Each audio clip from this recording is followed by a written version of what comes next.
Hey guys, it's Miss Arneson here. I've got an introduction for you to the content of Science 232, the impending apocalypse. So, impending, I feel like is a great word. It means upcoming or like soon to occur. So, it's something about the future. And then, of course, apocalypse is the end of the world.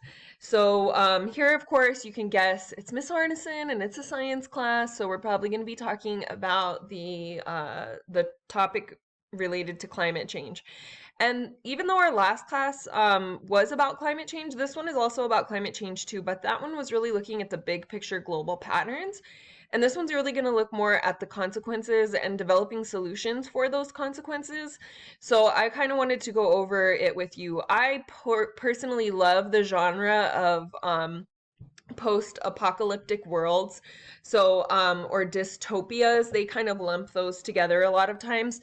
And so one of my favorite apocalypse is The Road. I don't know if you've ever seen that movie or read the book. It's absolutely horrifying. That's basically the worst case scenario I've ever seen of the apocalypse. Like it's awful. Another apocalypse movie that I think is just terrible is Mad Max.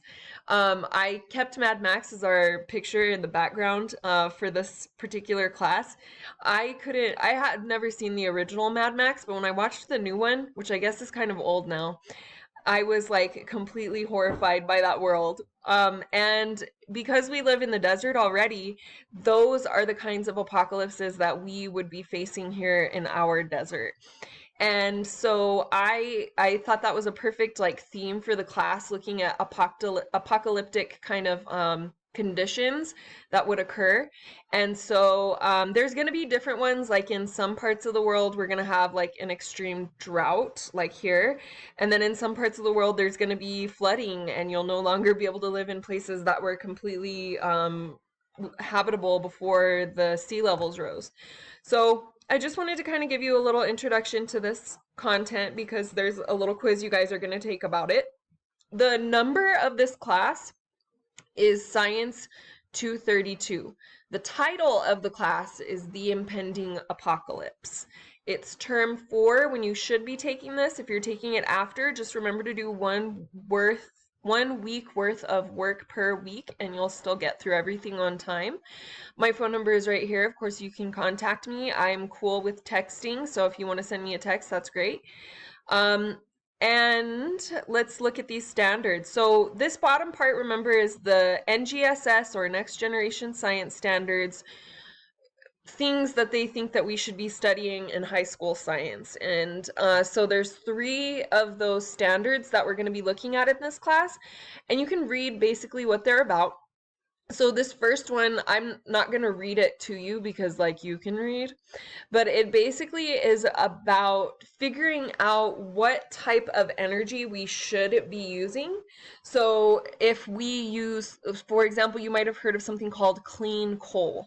We're going to look at what that actually means because it's not clean. That's just a name of propaganda to get people to think it's okay.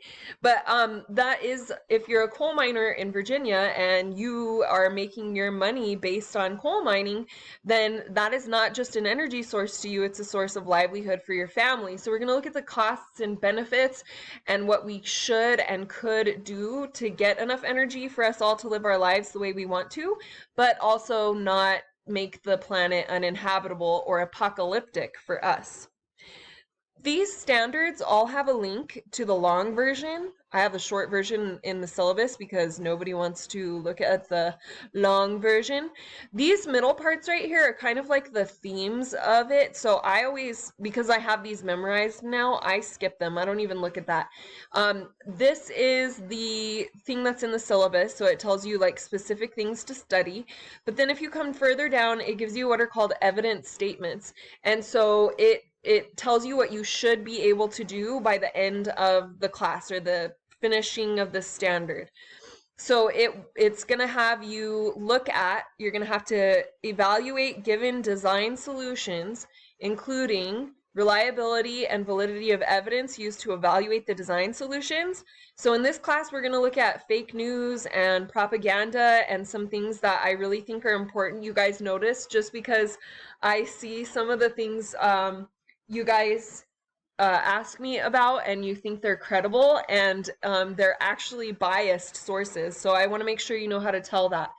And then looking at the cost, the safety, the reliability, how does it look? That's what aesthetics mean. Cultural effects and environmental effects. So we're going to be looking at all of these parts of different energy sources. Each of these standards, you can open up the longer version and get some more information if you want to. But I feel like I put enough on here to help us understand that standard. So the essential question, there's 3 essential questions for this class because there's 3 standards. The first one is where should energy for human use come from? Where should we be getting our energy? And of course, that's partly opinion, but you need to be able to back up your opinion with evidence. The next one is going to be to make simulations or models. So we're going to take some different ideas about how to get energy, and we're going to run models of that or simulations of that to kind of see what would happen if we did that. And this word sustainability is a big vocabulary word in this class. Sustainability means that you can keep it going for many generations. So it wouldn't just be a short-term solution, it would be a long-term solution. So how can models predict energy management stability, sustainability? So we're going to be looking at that as well. And then we're going to be looking at a lot of data in this class. So far we have not really gotten into some really like intense data sets, and I'm going to try to find some less intense ones because it's harder for you to do it at home than it would be in class, where I could guide you through each step. But we're going to look at some actual data and see what the future conditions on Earth would be using that data. So if we have that data trend continue, what is the Earth going to look like in the future?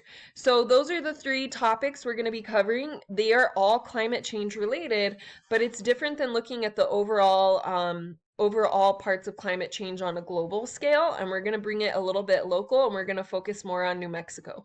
So I hope you guys have a great day, and I will see you later.